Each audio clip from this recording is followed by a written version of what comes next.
Hello! Je vais vous faire un petit peu un récap de ma prépa, de où j'en suis, de c'est quoi la suite pour moi. La dernière vidéo c'était le Belgium Record Breaker, donc c'était la compétition que j'ai fait. Et donc là maintenant c'est quoi la suite en 2025. Je vais aussi en profiter pour répondre à une de vos questions que vous m'avez posées dans les commentaires et je pense que ça peut être assez intéressant. Premièrement concernant ma saison 2025, donc comme vous le savez je suis passée en Open. Donc là maintenant ce qui se passe c'est que je me suis inscrite pour les championnats d'Europe Open. Donc j'ai envoyé en quelque sorte un peu mon souhait de participer à ma fédération et maintenant c'est elle qui va faire la sélection des athlètes qui partent pour les championnats d'Europe Open ou pas. Donc là pour l'instant quand je vous parle je suis encore en attente de savoir si je ferai ou pas la compétition. Mais il faut savoir que j'attends pas de savoir si je participe ou pas pour déjà avoir entamé la prépa. Je suis assez bien d'ailleurs, donc vous verrez ça un petit peu après. Je vous ai filmé mon SBD qui a eu lieu hier, donc c'était le SBD de semaine 2. C'est pas encore la fin de bloc, mais on est déjà sur des charges très intéressantes, vous allez voir. Au global, dans mes entraînements, je me sens bien. J'ai envie de m'entraîner, je suis très motivée. Je passe pas mal de barres que j'ai pas envie de dire que je les ai jamais passées parce que c'est des charges que je connais, mais disons que ça n'a rarement voire jamais bougé aussi bien et donc c'est très prometteur. Très clairement l'objectif là c'est de surpasser le niveau actuel sur tous les formats possibles et bien évidemment aussi sur les singles. Donc je charbonne pour à chaque entraînement et petit à petit ça porte déjà ses fruits. Alors la question qu'on m'a posée c'est concernant les barres de chauffe. Donc on m'a demandé un petit peu comment moi je faisais pour faire mes barres de chauffe, qu'est-ce que je conseillais, etc. Donc c'est un petit peu ça qu'on va voir dans un premier temps. Pour vos barres de chauffe, il faut savoir que c'est hyper individualisable. Donc typiquement, globalement, ce qui va être assez commun pour chaque athlète, c'est qu'on va conseiller entre 3 à 5 barres de chauffe avant d'arriver sur le top 7. Typiquement, ça peut varier en fonction du mouvement, mais aussi surtout de l'expérience de l'athlète. Je m'explique. Si t'es un athlète débutant, ta technique est assez instable, donc je vais te recommander de passer par des plus petits jumps et d'avoir un last warm-up un peu plus proche de ton top 7 pour te permettre justement de pratiquer ta technique, de te mettre bien en place techniquement et d'éviter d'avoir des gros jumps un petit peu trop agressifs qui, si t'es perdu techniquement, il y a de grandes chances que ça ne fonctionne pas. À l'inverse, si t'es un athlète qui a déjà plus d'expérience, donc qui a plusieurs mois voire années de pratique, évidemment tu sais que tu vas pouvoir te permettre de faire des plus gros jumps parce que ta technique est bien stable, que ce soit d'une répétition à l'autre, d'une série à l'autre ou même d'une séance à l'autre. Autrement dit, tu vas avoir besoin de moins de barres de chauffe pour te mettre en place techniquement. Je conseille toujours d'avoir à peu près les mêmes bases en termes de barres de chauffe d'une séance à l'autre et ensuite d'ajuster en fonction de la charge sur laquelle tu vas monter. Je m'explique. Je vais prendre mon exemple personnel. Pour le squat, pour moi, ma norme, on va dire, ça va être de passer par 70, 100, 120. Qu'importe plus ou moins sur quelle barre je monte. Ensuite, mes chauffes suivantes, je vais les adapter en fonction de ce dont j'ai besoin. Si je monte sur, on va dire, une série en volume à 140 kg, je vais sans doute faire 70, 100, 120, 132 en last warm-up, comme ça me fait un jump plus 12 et puis seulement plus 7,5 avant mon top 7. Si je monte sur un plus gros single, donc une charge qui va être plus élevée, je vais sans doute légèrement adapter. Imaginons que je doive monter sur un single à 155, comme ça a été typiquement le cas lors de ma dernière compétition au Belgium Record Breaker, j'ai open à cette charge là, donc j'ai fait en barre de chauffe toujours la même base, 70, 100. J'ai légèrement adapté, j'ai fait 125, suivi de 145 et ensuite mon opener à 155. Typiquement tu vois que je garde toujours plus ou moins la même base, donc 70, 100, 120, que je peux adapter légèrement en fonction de ce dont j'ai besoin par la suite. Une autre question qu'on me pose souvent c'est combien de répétitions faire en fonction de ta charge, etc. Au plus ton poids est léger, au plus tu vas pouvoir faire pas mal de répétitions pour te mettre en place techniquement. Imaginons moi sur 70 je vais faire 5, 6, 7 répétitions, peu importe. À l'inverse sur 100 je vais commencer à diminuer, pareil sur 120 et sur mon last warm-up, imaginons qu'on prenne l'exemple de la série en volume à 140, je vais faire seulement un single à 132,5. Et à nouveau, ça tu l'adaptes en fonction de ton niveau. Typiquement, si t'es plutôt débutant, ça peut être ok de faire pas mal de répétitions parce que vu que tu vas être instable techniquement, ça va être ça ton facteur qui va principalement te limiter. À l'inverse, si t'es très expérimenté et que tu montes sur des charges plus importantes, c'est ok de faire moins de répétitions parce que t'es en place techniquement et donc tu vas chercher à ne pas créer trop de fatigue. Alors je mets un gros warning à ce niveau là parce que souvent les athlètes ont peur de faire trop de barres de chauffe et d'être fatigués en arrivant sur leur top 7, mais la réalité c'est que généralement il n'y a pas suffisamment de barres de chauffe ou de répétitions, ce qui fait que quand t'arrives sur ton top 7, t'es pas en place techniquement et donc au final si t'es pas en place techniquement, je t'apprends rien mais tu peux pas exploiter ta force sur le single ou la série en question.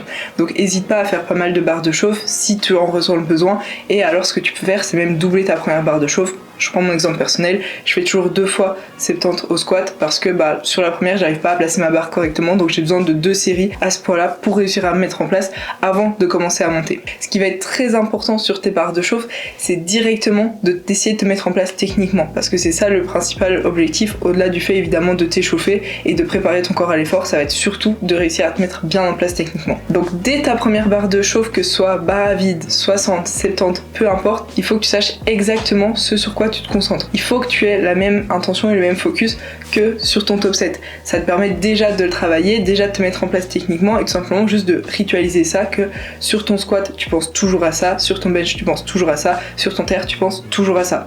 Qu'importe la série, qu'importe la charge, on s'en fout complètement, toi tu dois t'appliquer de la même façon. Ça te permet aussi un petit peu de déstresser quand tu arrives sur des charges que tu connais pas ou sur des charges importantes sur lesquelles tu pourrais avoir de l'appréhension. En fait toi t'as juste à te concentrer comme d'habitude sur ce que tu fais toujours sur n'importe quelle barre. Comment choisir entre guillemets tes barres un petit peu par lesquelles tu vas passer? En fait tu vas passer par une logique du plus gros jump au plus petit jump. Donc typiquement entre ta première et deuxième barre de chauffe, si tu prends mon exemple, moi j'ai 30 kg d'écart. Ensuite entre la deuxième, troisième, j'en ai plus que 20.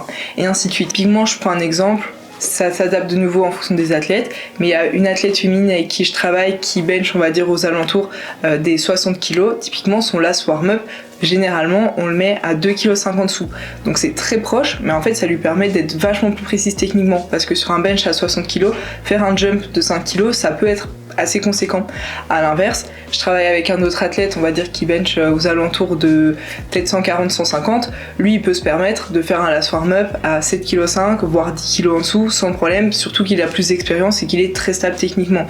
Donc à nouveau, ça va vraiment s'adapter en fonction de ton profil d'athlète, de ton niveau, de ton expérience, de ce sur quoi tu travailles, etc., etc. Exemple perso, sur mon terre, pendant tout un moment, je passais de 70 à 120 directement parce que j'étais bien en place techniquement, donc c'était un jump que je pouvais me permettre de faire. Quand on a resserré ma stance avec Corentin après les championnats d'Europe, j'ai recommencé par passer par 100. Donc je faisais 70, 100, 120. J'ai rajouté un warm-up parce que justement j'étais plus très stable techniquement, j'avais besoin de pratiquer pas mal de fois le mouvement avant de pouvoir performer tout simplement sur un top set. Donc tu vois que tu dois vraiment adapter tes chauffes en fonction de toi, et ça entre guillemets il n'y a pas de secret, c'est en le pratiquant, c'est en essayant, c'est en ajustant que tu vas un petit peu trouver, apprendre à te connaître, savoir tes sensations et globalement savoir à peu près quelle barre de chauffe te correspondent. Si jamais t'as la moindre question ou que t'es pas sûr de comment faire, n'hésite pas à soit me le noter en commentaire, soit même m'envoyer un DM directement sur Instagram, je me ferai évidemment un plaisir de te répondre. Maintenant, pour passer au vif de la vidéo et donc de mon SVD d'hier, donc bon, comme vous commencez je pense à le savoir si vous êtes habitué à cette chaîne, j'ai toujours un petit peu les mêmes formats sur mon jour principal, donc j'ai des ramp-up et puis j'ai un fatigue single. J'avais un x4 à faire RPE6 que j'ai fait à 132 kg. Globalement sur la série je me sentais assez bien, mais en regardant le feedback vidéo tout simplement, en fait je vois que je me déporte très très fort sur l'avant, donc j'ai les genoux qui avancent beaucoup, ce qui rend vraiment mal en fait tout simplement au niveau def. Et d'expérience je sais que sur ma technique, quand j'ai un petit peu ce défaut là, ça vient souvent du dos qui est un petit peu tendu, etc., et ça corrèle plutôt bien au feeling que j'avais avant la séance. J'avais pas mal de courbatures en fait de la séance de samedi, donc j'étais assez raide et rigide, donc j'ai bien pris le temps de m'échauffer, etc., mais malgré ça j'avais un petit peu plus de mal à être bien efficiente techniquement et à être bien en termes de trajectoire comme habituellement. Donc j'en ai pris conscience, j'ai vraiment essayé d'adapter sur mon squat à 140 kg qui était déjà vraiment mieux en termes de def. J'ai envie de dire que c'était presque un tout petit peu trop, dans le sens où c'était pas hyper fluide et naturel comme mouvement, et on voit que j'essayais vraiment d'appuyer et de forcer ma def et j'avais parfois tendance à perdre un petit peu ma tension dessus. Donc tu vois que de série en série, le but c'est vraiment d'essayer d'ajuster, et c'est aussi à ça que servent tes barres de chauffe, c'est d'une barre de chauffe à une autre, t'essayes de l'améliorer. Bon là en l'occurrence c'est des ramp-up, mais globalement c'est la même chose, ça reste une montée de gamme. Et donc ensuite pour le single, tout simplement j'ai essayé de prendre ce que j'avais bien fait sur 132, prendre ce que j'avais bien fait sur 140, prendre globalement tout simplement les mêmes focus qu'habituellement, donc c'est à dire que j'ai pas essayé de changer des choses techniquement, etc., j'ai juste essayé de petit à petit ajuster pour réussir à justement. Et donc sur la 155 pour le coup ça s'est déjà vraiment mieux passé. C'est pas parfait, il y a encore des petits points d'amélioration, mais j'ai envie de dire que ça sera très rarement parfait et tu n'as pas besoin pour oser te pousser et monter dessus. Alors attention, ça veut pas dire qu'il faut faire n'importe quoi techniquement et juste ego lift ta charge, évidemment évidemment que non, mais tu comprends que tu peux pas non plus attendre que ta technique soit 100% parfaite, parce que spoiler, elle le sera jamais, avant de pousser, avant de te challenger, avant de monter en charge. Pour le single à 155, donc qui était une charge imposée par Coco, je suis très contente parce qu'on est seulement en semaine 2 et on est sur une charge assez importante. Le single de la semaine prochaine, il est à 165 kg, donc je me réjouis de voir tout simplement comment va se passer le prochain SBD. C'est 1 kg en dessous de mon meilleur squat all time. Donc let's go, on verra un petit peu ça, on verra ce que ça donne. Sur mon squat, j'ai essayé comme d'habitude un petit peu de me hype sur la 140 progressivement et ensuite un petit peu plus sur la 155, mais ça sonnait vraiment faux. Et je sais que quand j'ai ce feeling globalement où j'ai du mal à me hype, ou c'est pas vraiment de la hype, c'est plus juste de l'excitation, de l'énervement, etc. mais c'est pas hyper productif, je sais que ça signifie généralement que je suis un petit peu fatiguée et que je suis pas tout à fait en capacité en fait de me hype. Et donc quand c'est comme ça sert à rien de vouloir forcer les choses à se hype, etc. si ça sonne faux. Il faut justement accepter le fait que ok, aujourd'hui c'est pas trop le moment pour me hype et pour forcer cette hype, et je vais juste tout simplement prendre le temps de bien me concentrer avant mes séries, de prendre 2-3 minutes pour penser à ce que j'ai à faire, me mettre dans ma série, savoir exactement pourquoi je le fais, etc. mais sans aller chercher plus d'excitation, plus de hype, ammoniaque, etc. quand ça fonctionne pas trop. Donc c'est ce que j'ai ajusté justement pour mon bench et mon deadlift. Je l'ai fait avec beaucoup moins de hype, juste un petit peu d'activation pour être bien focus, etc. Là où sur le squat, du coup j'ai essayé de me hype et j'ai vu que ça fonctionnait pas spécialement sur la 155, c'était un peu chelou, donc j'ai rectifié ça pour la suite de la séance. Pour le bench, globalement le premier ramp up s'est bien déroulé, je me sentais plutôt bien en place techniquement, assez forte, donc entre guillemets j'avais le feu vert pour continuer mes jumps comme prévu. J'avais ensuite un x4 à faire à 7 que j'ai fait du coup à 80 kg qui passe vraiment bien. Très honnêtement j'étais assez étonnée, j'ai l'impression que ça passe même un petit peu mieux que ce qui était prévu. Le fait est que j'étais un chouïa moins bien en termes de sensations sur 80 et même déjà sur 75, mais comme c'était plus léger ça se ressent moins aussi. J'avais un petit peu tendance à presque couvrir un petit peu trop les coudes comparé habituellement, donc j'ai essayé de rectifier ça pour le single à 90 kg, donc pareil, qui était une charge imposée. Et donc pour ce single là, pour le coup ça s'est très bien passé, plus ou moins comme ça doit le passer, sachant que idem, pas de hype, etc. donc ça change aussi un petit peu que sur des gros singles, etc. Sur des gros doublés, gros triplés, souvent je me hype, ammoniaque, etc. Là du coup on a fait 100, on est resté plus chill et je pense que c'est ce qu'il fallait faire parce que ma fin de bloc c'était pas ce jour là, ma fin de bloc c'est la semaine prochaine et c'est la semaine prochaine que je dois vraiment performer. Donc entre guillemets tous les entraînements, y compris celui du SBD, ils sont faits pour faire en sorte de m'auto-réguler et faire en sorte du coup que j'arrive bien le jour de ce SBD. J'ai mangé un petit peu pendant mon bench et juste avant de faire mon terre parce que justement je me sentais pas hyper en forme. En fait globalement je pense que je suis un petit peu fatiguée et un petit peu malade depuis quelques temps, ce qui corrèle avec le fait que j'ai un peu plus de mal à récupérer, donc j'avais plus de courbatures, j'arrivais pas trop à me hype, etc. Et donc en fait à ce moment là ce qu'il faut faire c'est juste essayer d'écouter son corps un maximum pour répondre aux besoins. Donc pour le terre j'avais un ramp up à faire à 6 et un ramp up à faire à 7, toujours en x4. Pour le premier ramp up je l'ai fait à 140 kg, ça passe mieux que ce que je pensais, donc clairement c'est pas à 6, donc j'ai fait un peu plus gros jump pour le deuxième ramp up, j'ai fait un plus 10, donc je suis montée sur 150 qui idem passe toujours vraiment très bien. Ce qui est cool pour le moment sur le soulevé de terre c'est que on a fait une petite modif dans l'approche que j'ai du mouvement où j'essaye d'être vraiment plus patiente dans le bas du mouvement pour bien me mettre en tension, etc. Bon, ça me permet d'être vraiment plus forte, plus patiente et globalement d'être plus répétable de séance en séance. C'est-à-dire que si c'est une séance sur laquelle je me sens pas bien, souvent la solution c'est d'être patiente dans le bas du mouvement. Si c'est une séance sur laquelle je me sens bien, en restant patiente dans le bas du mouvement, en fait ça monte tout seul et entre guillemets ça se passe très bien. Puis on enchaîne en fait petit à petit les bonnes séances et c'est en enchaînant des petites séances où tu grattes un petit pourcentage de mieux qu'au final t'arrives en fin de bloc, voire en fin de 2-3 blocs à vraiment un très bon résultat. Là aussi entre guillemets tes mouvements et tes entraînements sont dans le scie, donc t'as des séances super bien, puis beaucoup moins bien, moins bien, etc. T'accumules vachement moins ce petit pourcentage et tu fais un pas en avant, 2 en arrière, puis 2 en avant, 1 en arrière, etc.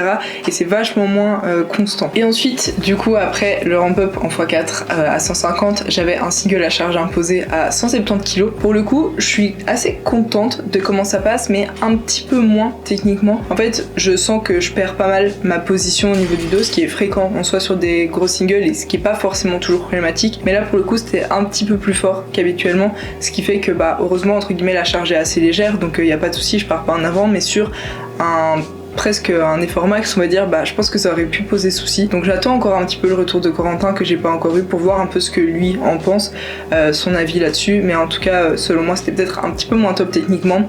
Mais à nouveau, pas mal de fatigue, bracing un petit peu moins top, etc. Et donc je pense que c'est le combo de ces facteurs-là qui fait que sur du lourd, ça se traduit, ça se ressent encore un petit peu plus. Le focus, on va dire, pour cette semaine et pour du coup faire en sorte d'être bien sur le SBD de semaine pro, ça va être de bien régène tout simplement. Donc bien récupérer, bien manger, bien boire, bien m'hydrater, me reposer pour essayer d'être à 100% soigné et être en pleine possession tout simplement de mes moyens, que ce soit en termes, on va dire, même de ressources mentales, etc. Être bien présente dans mes entraînements, pouvoir du coup me hype si j'ai suffisamment récupéré, etc. pour aller chercher un gros SBD la semaine pro. On est sur 165 au squat, 95 au bench et 180 au soulevé de terre, ce qui est franchement des très gros charges. Je pense que je n'ai jamais total autant à l'entraînement. Ouais, je crois que c'est quasi sûr. Donc voilà, on va faire en sorte de se mettre dans un état de forme et dans un état psychologique qui me permette justement d'aller chercher ces belles barres. En tout cas, la motivation est très très haute. Je sais exactement où je vais et où je veux aller et ça c'est toujours très cool. Faut encore un petit peu attendre pour savoir si j'ai ma sélection pour les championnats d'Europe et puis ensuite si c'est le cas, dans ce cas ce sera mi-mars. Donc il nous restera 2 mois et demi, plus ou moins. Ouais, 2 mois et demi, pour taper encore un bon coup de marteau sur le clou. Est-ce que c'est une expression même? J'en sais rien, mais je pense que vous avez compris ce que je voulais dire. Donc voilà, je pense qu'on a fait un petit peu le tour de la question. N'hésitez pas à me dire si vous aimez ce genre de format ou si vous préférez le format un petit peu plus vlog. Ce qui est cool avec les vlogs, c'est que c'est un petit peu plus spontané, mais en même temps, je peux moins vous donner d'infos qui peuvent potentiellement être intéressantes pour vous. Donc dites-moi ce que vous préférez. De toute façon, moi je pense que j'aime les deux, donc je continuerai un petit peu à faire les deux. Ok, bye!